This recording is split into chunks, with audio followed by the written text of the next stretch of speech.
Enggak, sudah makan siang? Sedang apa?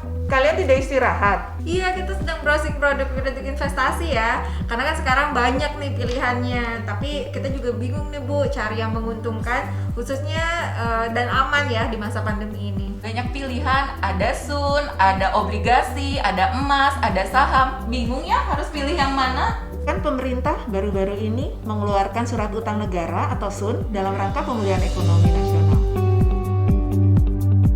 Teman-teman, berinvestasi merupakan sebuah kegiatan menanam modal dengan harapan memperoleh keuntungan di masa depan.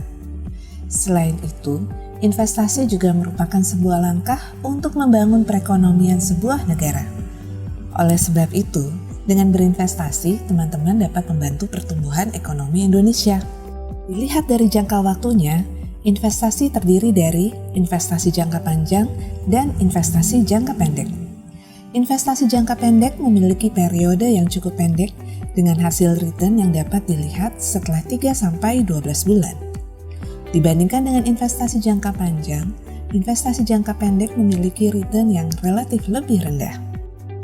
Investasi jangka panjang berarti penanaman aset dalam jangka waktu lebih dari 1 tahun sehingga membutuhkan waktu yang cukup lama untuk mencapai keuntungan yang tinggi. Dibandingkan dengan investasi jangka pendek, investasi jangka panjang berpotensi memiliki keuntungan yang konsisten. Dan investasi saat ini semakin beragam. Selain investasi di pasar saham, bentuk investasi lain juga semakin diminati oleh masyarakat, seperti investasi emas dan investasi surat berharga negara atau SBN. Bedanya, bila investasi saham memiliki risiko yang cukup tinggi, maka investasi emas dan SBN cukup rendah risikonya. Lantas, bila investasi emas masih memberikan return yang fluktuatif, tergantung dari harga emas dunia, maka investasi SBN terbilang paling stabil. Nah, sebelum kita berinvestasi di SBN, ada baiknya kita pahami dulu seluk-beluk mengenai SBN. Surat berharga negara atau SBN diterbitkan oleh pemerintah karena membutuhkan dana tambahan untuk melakukan pembangunan dan menutup defisit anggaran pendapatan dan belanja negara. Dengan demikian, SBN diterbitkan sebagai alternatif investasi untuk masyarakat yang relatif bebas risiko gagal bayar. Tentu saja, karena penerbitan SBN dijamin oleh negara, maka teman-teman yang membeli SBN baru akan rugi kalau negara benar-benar bangkrut. Selanjutnya, investor SBN juga memiliki potensi keuntungan akibat lebih besarnya harga jual SBN dibandingkan dengan harga belinya dalam transaksi perdagangan di pasar sekunder. Harus dipahami bahwa SBN memiliki jatuh tempo. Artinya, pemerintah akan mengembalikan dana pokok investor setelah masanya habis atau jatuh tempo.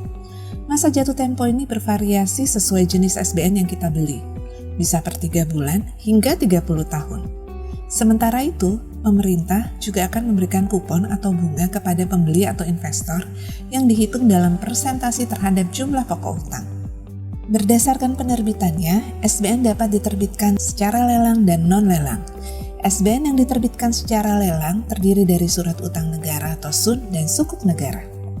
Surat utang negara atau SUN adalah surat berharga berupa surat pengakuan utang dalam mata uang rupiah maupun valuta asing yang dijamin pembayaran bunga dan pokoknya oleh negara sesuai masa berlakunya.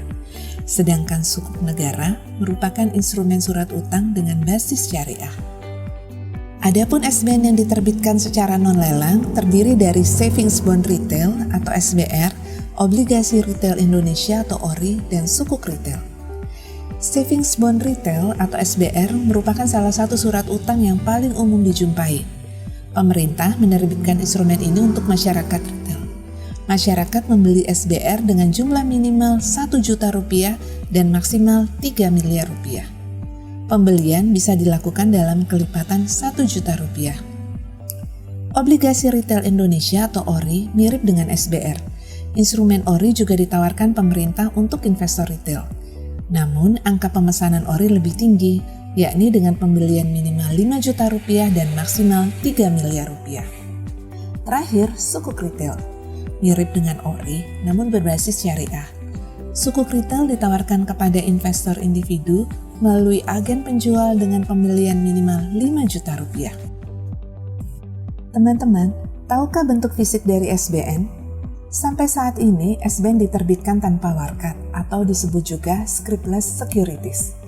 Pencatatan kepemilikan dilakukan secara elektronik, namun ada bukti pembelian sekaligus invoice yang dapat digunakan untuk pencairan dana pokok investor saat SBN yang teman-teman beli sudah jatuh tempo. Untuk menjual dan mendistribusikan SBN secara non-lelang, pemerintah telah menunjuk mitra distribusi yang terdiri dari bank umum, perusahaan sekuritas, perusahaan efek khusus berbasis teknologi, dan perusahaan fintech peer-to-peer lending. Nah, setelah paham mengenai SBN, yuk teman-teman, mari berinvestasi di SBN.